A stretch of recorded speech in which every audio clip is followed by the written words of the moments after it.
정부가 부동산 대책을 내놓게 되었는데요. 과연 이제 이게 공급 대책이 효과가 있을 것이냐. 시장이 과열되고 있는 거는 뭐냐면 사실 수요가 문제거든요. 수요. 그러니까 지금 대책을 잘못 세우는 게 뭐냐면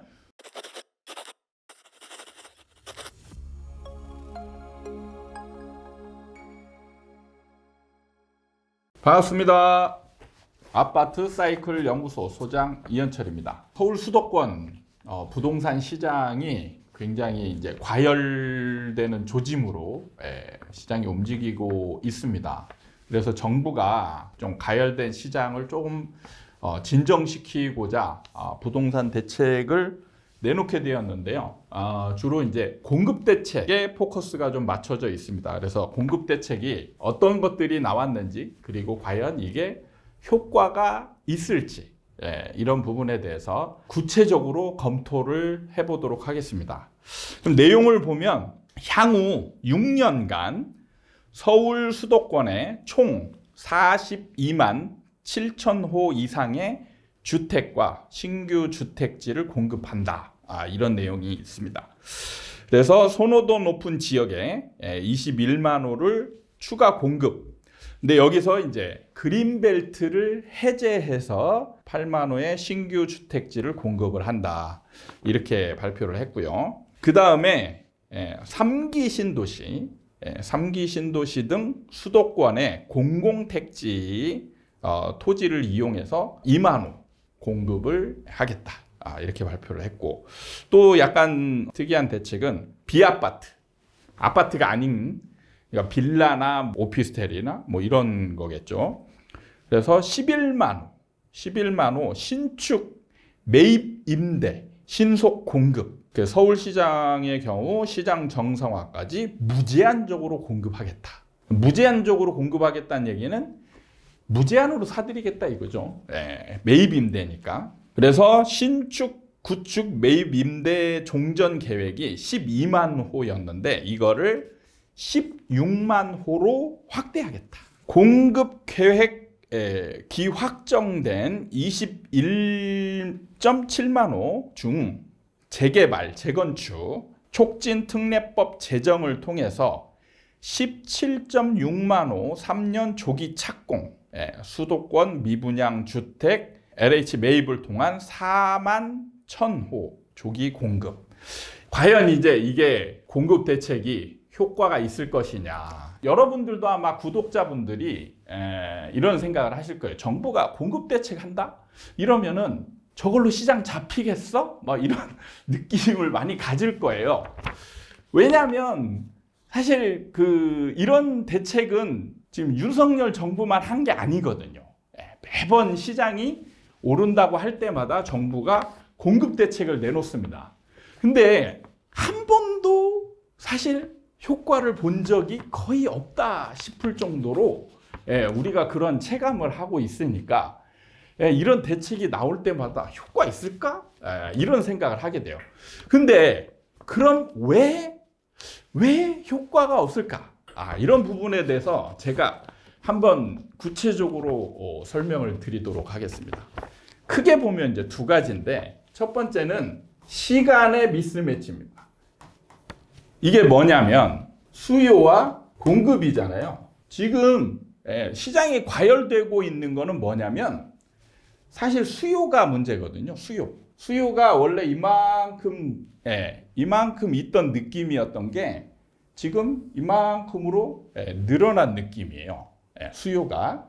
그런데 원래 공급이 이만큼이라고 할 때 이렇게 매칭이 될 때는 어느 정도 안정이 되겠죠. 근데 수요가 이만큼이 늘어나게 되면 어떻게 돼요? 공급 부족이 되죠. 근데 좀 더 정확히 얘기하자면 공급 부족이 아닙니다. 공급 부족이 아니고 사실은 초과 수요예요. 근데 결과적으로는 이제 공급 부족이라고 나타나게 됩니다. 자, 그런데 수요는 now예요, now. 수요는 지금이고요. 그래서 수요를 지금 얘랑 잡으려면 공급을 now 이게 필요하거든요. 근데 문제는 자, 공급 대책 다 들어보면 뭐냐면 나중입니다. 나중. 그래서 시간에 미스매치가 생기는 거예요. 미스매치. 그러니까 지금 밥 달라 막 하고 있는데 나중에 밥 줄게 이거예요. 네. 나중에 밥 줄게. 나 배고파 죽겠는데 나중에 밥 줄 테니까 진정해. 참을 수 있잖아. 이런 얘기예요. 네. 그러니까 이게 시간의 미스매치가 일어남으로 인해서 얘가 공급이 나중에 충분히 될 때쯤은 얘네들은 이미 시장이 이렇게 올라 있을 가능성이 크다. 이겁니다. 그래서 사실 공급 대책을 하려면 미리 해야 되는데 대부분의 정부들이 미리 하지 않아요. 그게 문제죠. 자, 두 번째는 뭐냐면 공급 부족이라고 지금 말하고 있잖아요. 공급 부족. 근데 실질적으로는 공급 부족이 아니고 초과 수요입니다. 그게 그거 아니냐라고 할 수 있지만 달라요. 다릅니다. 예를 들어서 마스크 시장이 있어요. 지금 예를 들면 지금 같은 상황에서 수요가 이만큼 있고요. 공급이 이만큼 있어요. 그래서 어느 정도 균형 상태를 이루고 있습니다. 그러다가 갑자기 코로나가 발생하니까 우리 한 집당 1년에 100장 삽니까? 100장? 이것도 사실 적은 숫자가 아니에요. 사실 우리가 한 가족이 1년에 100장 쓸까 말까 해요. 안 써요. 그러니까 수요가 이만큼에 맞춰서 공급이 되는 거예요. 근데 코로나가 생기자 한 집당 1년이 아니죠. 한 번 살 때 2,000장. 그리고 이걸 1년으로 계산했더니 약 1만 장. 자, 공급은 일단 그대로예요. 그럼 어떻게 돼요? 미친 듯이 이제 가격이 올라가겠죠. 미친 듯이. 그럼 자, 이런 상황이 공급 부족이냐? 이 상황이. 공급 부족이 아니고 실질적으로는 공급은 정상적인 거죠. 그러니까 공급 부족이라고 하려면 수요가 이만큼인데 공급이 이렇게 줄어야 사실상 공급 부족인 겁니다. 이게. 근데 공급은 정상적인데 수요가 이만큼이 늘어났어요. 그러면 이거는 공급 부족이 아니고 초과 수요입니다. 그게 그건데 뭐가 다르냐? 사실은 이걸 대책을 내놓을 때 이게 다른 겁니다. 자, 이런 경우는 공급만 늘려주면 돼요. 공급만. 자, 이런 경우는 뭐에 포커스를 맞춰야 하냐면 수요를 줄이는 데 포커스를 맞춰야 돼요. 초과 수요에는 뭐가 있냐면 가수요가 있어요. 가수요. 가수요에는 투기 수요, 공포 수요 이런 것들이 들어가 있는 거예요. 그러니까 얘네들은 실질적인 수요가 아닙니다. 분위기에 따라서 갑자기 생겨난 수요예요. 그러니까 마스크 같은 경우도 실질적으로 우리가 매일 쓴다 해도 막 10,000장씩 필요 없거든요. 생각해 보세요. 코로나 때 우리가 매일 쓴다 해도 매일 써도 한 명당 365장이 필요해요. 그럼 네 가구 치면은 약 1,300장이면 충분해요. 근데 우리 10,000장씩 막 사놨잖아요. 지금도 아마 집에 여러분들 마스크 그 3년 전에 사놓은 마스크가 지금도 남아있는 분이 계실 거예요. 이게 바로 초과수요, 공포수요, 가수요예요. 가수요. 그러니까 이걸 잡으려면 수요를 줄여야 돼요. 수요를 줄이는데 근데 사실 부동산이 수요를 줄이는 게 생각보다 어렵습니다. 수요를 줄이는 게. 그래서 문제예요. 그래서 공급을 늘리고자 하는데 수요를 줄이는 대책이 없기 때문에 사실 생각해 보세요. 자, 수요가 이만큼이 늘었어요. 그러면 안정이 되려면 공급을 이만큼은 늘려야 돼요. 문제는 부동산은 이만큼을 늘릴 수가 없어요. 그러니까 마스크 대란이 일어났을 때도 공급을 미친 듯이 늘렸거든요. 공장을 증설하고 라인을 증설하고 공장을 풀가동했어요. 24시간. 그래도 공급이 부족했습니다. 그러니까 이 가수요에 맞춰서 공급을 해서 안정을 시키는 거는 불가능합니다. 불가능해요. 그래서 수요 대책이 없이 공급만 가지고는 이 시장을 사실 안정화시킬 수 있는 방법이 없어요. 없습니다. 그런데 항상 정부는 공급 부족이다. 결과만 가지고 얘기하는 거예요. 공급 부족.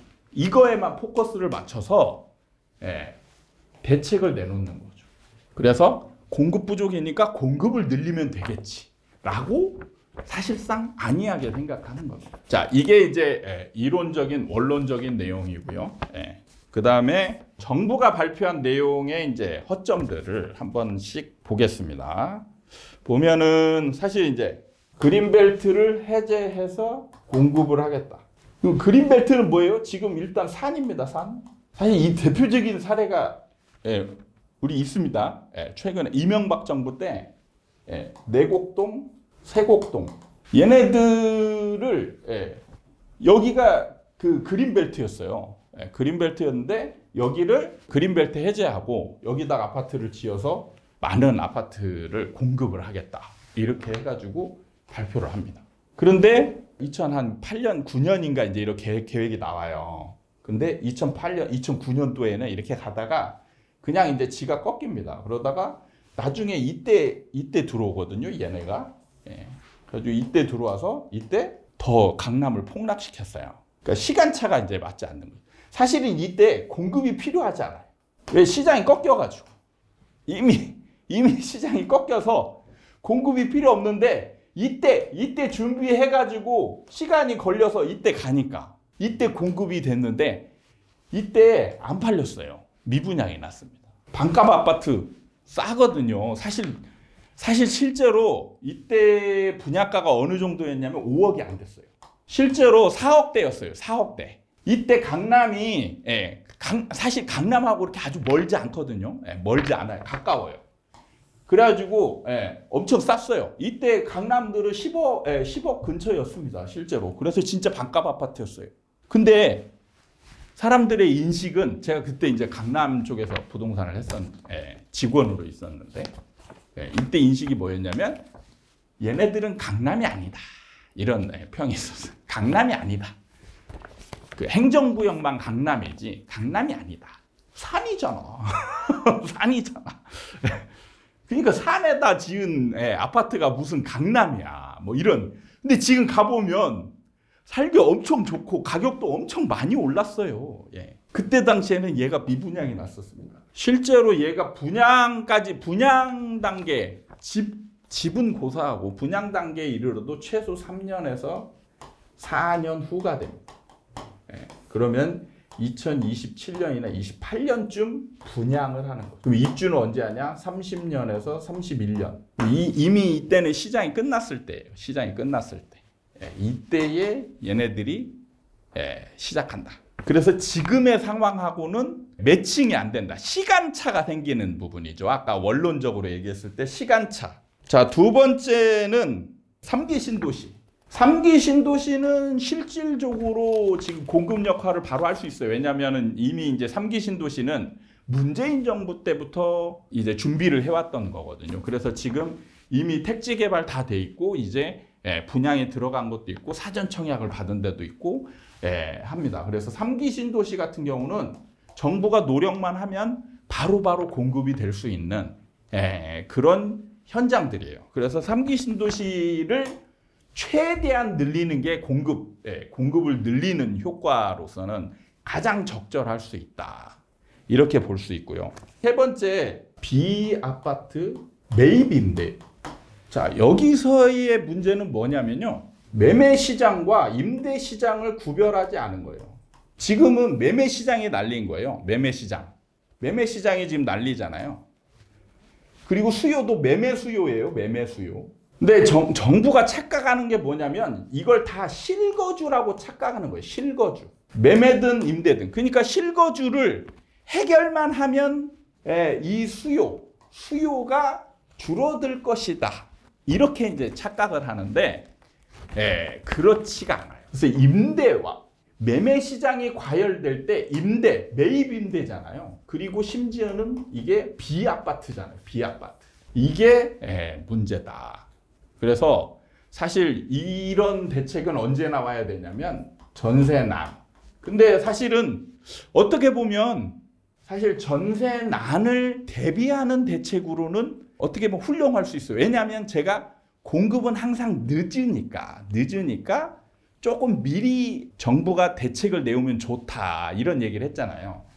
나중에 이제 몇 년 지나면 전세난이라는 게 생길 수 있는데 이걸 위해서 매입 임대를 하는 거는 나쁘지 않은데 매매 시장을 잡는 용도로는 거의 효과가 없다. 이런 것들은. 그 다음에 이제 가장 최악인 게 있습니다. 재건축, 재개발, 촉진해서 공급을 늘리겠다. 이게 왜 최악이냐면 제가 처음에 원론적인 부분에서 수요가 이만큼 이렇게 늘어났다. 이만큼인 수요가 이만큼이 늘어났다.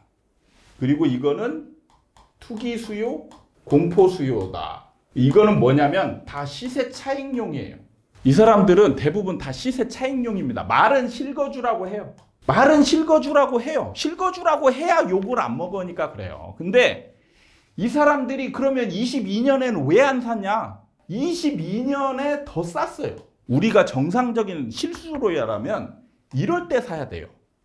근데 이때 안 샀죠. 이때 거래량이 1000건 미만이었어요. 1000건 미만. 근데 지금 7000건이 넘어요.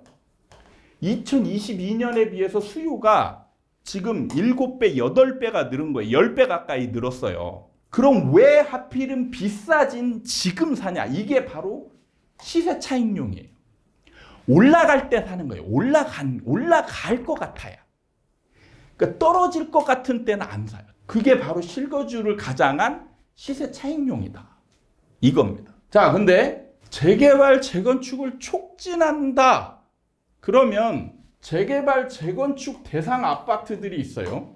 아니면 빌라들이 있습니다. 그럼 이런데 집값이 지금 당장 어떤 느낌일까요? 얘한테 뭔가 혜택을 준다는 얘기잖아요. 혜택.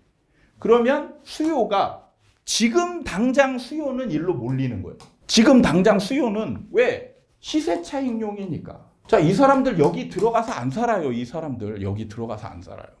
집값 올라갈 것 같으면 나 실거주 포기하고 이거 살 거야. 이렇게 되는 거예요. 네, 이거 사는 거예요. 그리고 심한 경우는 나 몸테크라도 할게. 몸테크. 내가 몸은 고생하지만 돈을 번다라면 그것 정도야 그냥 무시할 수 있죠. 그러니까 재개발, 재건축을 촉진하는 거는 시세 차익용의 수요를 이만큼 있던 거를 더 이만큼으로 만들 가능성이 있어요. 근데 문제는 뭐예요? 얘로 인해서 되는 공급은 3년 후죠. 후. 시간의 미스매치가 발생하는데 지금 수요를 늘리는 방법이에요. 그러니까 지금 대책을 잘못 세우는 게 뭐냐면 초과 수요일 때 문제는 수요를 줄여야 되는데 그러니까 공급을 할 수 있는 건 해야 돼요. 근데 공급을 늘리려고 하는데 수요가 또 촉진될 수 있는 그런 상황이 있을 수 있죠. 공급을 늘리려고 하다 보니까 야, 지금은 수요가 발생할 수도 있네. 바로 이겁니다. 그러니까 이런 대책을 쓰면 안 돼요. 시장을 잡는 게 아니고 시장에다 휘발유. 그러니까 산불이 났는데 불을 끈다고 지금 물을 뿌려야 되는데 휘발유를 지금 뭐라도 뿌려야 된다 해가지고 막 휘발유를 팍 지금 뿌리고 있는 거예요. 그러니까 지금 시장을 제대로 모르고 있다. 그래서 사실은 이런 것들 때문에 공급 대책을 쓸 때 시장에 효과가 거의 없습니다. 그러니까 오히려 이런 대책이 시장을 조금 더 이렇게 불살을 가능성이 지금 더 큰 대책들이에요. 그래서 이번 대책이 사실상 그 시장을 잡는데 실효성은 크게 없고 자칫 이런 거를 이제 구체적으로 촉진해서 이 아파트들에게 혜택을 주는 시행령이나 막 이런 것들이 나오잖아요. 구체화되면. 그럼 이런 데들이 이제 불타오를 가능성이 있습니다. 그 다음에 이제 그린벨트 해제에 대한 논란이 좀 많은데요. 이것도 문제인 게 뭐냐면 항상 지금 포커스가 공급 부족. 이것 때문에 그래요. 공급 부족. 실제로는 공급 부족하지 않아요. 문제는 뭐냐면 시세 차익을 기대하는 수요 때문에 그래요. 수요. 이 수요. 그러니까 사실은 시세 차익을 없게 하잖아요. 시세 차익을 없애버리면 수요가 없어져요. 그러면 공급 부족이 되지 않아요. 예를 들어서 재개발, 재건축 하는데 초과이익 환수 막 세게 탁 때려버리고 그 다음 뭐예요? 그 기부 체납 이만큼 반절 띄어서 기부 체납하라고 하고 막 이러면은 아마 이 아파트들은 사업 멈추죠. 공급 부족이 아니에요. 공급 부족. 실제로는 집이 남아돌고 있습니다. 우리나라에. 약 지금 150만 채 이상 빈집이 있어요. 그리고 웃긴 게 뭔지 아세요? 웃긴 게 약 10만 채 이상이 공공에서 제공하는 새 집에 가까운 이런 것들이 지금 빈집으로 있어요. 그러니까 지금 매입임대 한다고 하잖아요. 매입임대 하고 있는데 빈집들 수두룩해요. 그러니까 집이 부족해서 지금 나타나는 현상은 아니다. 시세 차익이 생길 것 같으니까 나타나는 수요다. 공급 부족이라고 인식하면 안 되는데 공급 부족이라고 인식하는 자체부터 이미 출발점이 틀려버렸다 이거예요. 그러니까 서울에 집을 늘리려고 하면 재개발, 재건축밖에 없거든요. 근데 정부도 그건 좀 알아요. 재개발, 재건축을 활성화시키면 이 수요가 불타오른다는 것은 어느 정도 알고 있어요.